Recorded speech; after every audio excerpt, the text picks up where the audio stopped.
অন্তর্বর্তী সরকারকে দুর্বল করার চেষ্টা করছে একটি শক্তিশালী পক্ষ, এমন অভিযোগ তুলেছে জামায়াতে ইসলামী। দলের নেতারা বলছেন, মনোনয়ন বাণিজ্য বন্ধ হয়ে যাওয়ার শঙ্কায় একটি মহল পিআর পদ্ধতির বিরুদ্ধে অবস্থান নিচ্ছে। রংপুর কেন্দ্রীয় পাবলিক লাইব্রেরি মাঠে বিক্ষোভ সমাবেশে কথা বলেন জামায়াতে ইসলামীর সেক্রেটারি জেনারেল মিয়া গোলাম পরোয়ার। তিনি আরও বলেন, জুলাই সনদের আইনি ভিত্তি নিশ্চিত করতে হবে, এটা এখন সময়ের দাবি। সমাবেশে জামায়াত নেতারা নির্বাচনকালীন সরকারের নিরপেক্ষতা এবং জুলাই সনদের আইনগত বৈধতা নিশ্চিত করার দাবিও জানান।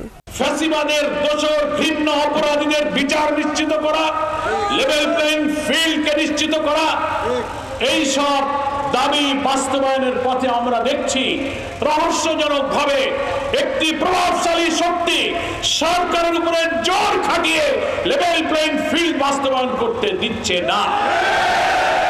দৃশ্যত মনে হয় সরকার কোন চাপের মুখে যেন দুর্বল হয়ে মাথা নত করেছে।